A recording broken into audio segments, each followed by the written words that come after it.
Park शांत था, चांद बादलों में छुपा था। सिर्फ बरगद का पेड़, सायों का एक राक्षस, हिलने की हिम्मत करता था। इसकी जड़ें अजगर जितनी मोटी जमीन को पकड़े हुए थीं।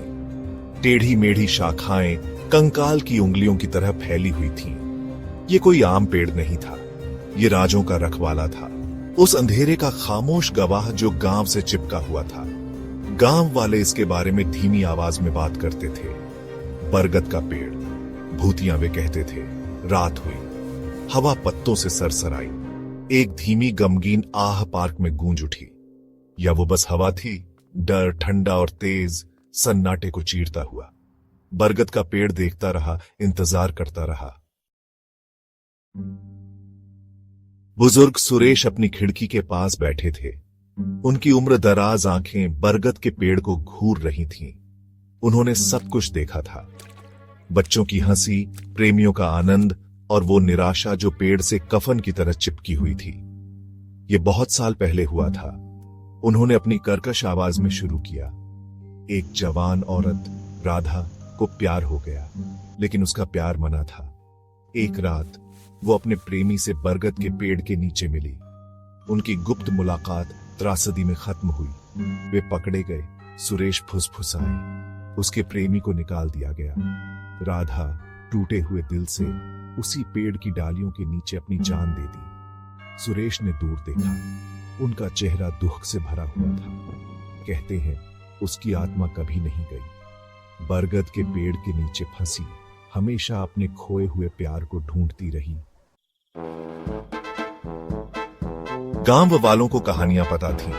कुछ ने उन्हें लोक कथा मानकर खारिज कर दिया, दूसरों को बेहतर पता था। जवान माया को अब भी वो रात याद थी। वो घर लौट रही थी। उसका रास्ता टिमटिमाते लालटेन से रोशन था। बरगद का पेड़ चांदनी आसमान के सामने एक काला साया मंडरा रहा था। फिर उसने उसे सुना, एक हल्की सी सिसकी हवा में बहती हुई। माया रुक गई, उसका दिल जोर से धड़क रहा था। वहां पेड़ के नीचे उसने उसे देखा, सफेद साड़ी में एक औरत, उसका चेहरा ढका हुआ, चुपचाप रो रही थी। माया जम गई। फिर जितनी जल्दी वो दिखाई दी थी, उतनी ही जल्दी गायब हो गई। बस सरसराते पत्ते रह गए, रात को अपने राज फुसफुसाते हुए। राम, एक किसान, कहानियों का मजाक उड़ाता था। भूत, बकवास। वो जिंदगी भर गांव में रहा था, सायों के अलावा कुछ नहीं देखा और हवा के अलावा कुछ नहीं सुना। एक रात खेतों से लौटते हुए उसने पार्क से होकर शॉर्टकट लिया। चांद बादलों के पीछे छिपा था, लंबी भयानक परछाई डाल रहा था। उसने बरगद के पेड़ की तरफ देखा और फिर वो जम गया। पेड़ के नीचे एक आकृति खड़ी थी, सफेद रंग में एक औरत। उसने पलकें झपकाई, लेकिन आकृति वहीं रही। वो कसम खा सकता था कि उसने उसके होंठ हिलते देखे। एक हल्की सी फुसफुसाहट सुनी। राम और सुनने के लिए नहीं रुका, वो भागा। उसका दिल सीने में धड़क रहा था। औरत की छवि उसके दिमाग में छप गई। कहानियां जारी रही, अजीब घटनाओं की फुसफुसाहटें, बेजान आवाजों की, एक सफेद साड़ी की जो हवा में लहराती थी जब कोई आसपास नहीं होता था। बरगद का पेड़ डर और आकर्षण का केंद्र बन गया। कुछ रातों में गांव वालों ने कसम खाई कि उन्होंने पार्क से संगीत सुना, एक भूतिया धुन, लालसा और निराशा से भरी। राधा के दुहक की आवाज। उन्होंने कहा, बहादुर लोग साहस और जिज्ञासा से लैस पास गए, लेकिन संगीत हमेशा फीका पड़ जाता है। एक भयानक सन्नाटा और पत्तों की सरसराहट छोड़कर, जैसे अंधेरे में फुसफुसाहटें। डर ने सम्मान को रास्ता दिया, फिर श्रद्धा।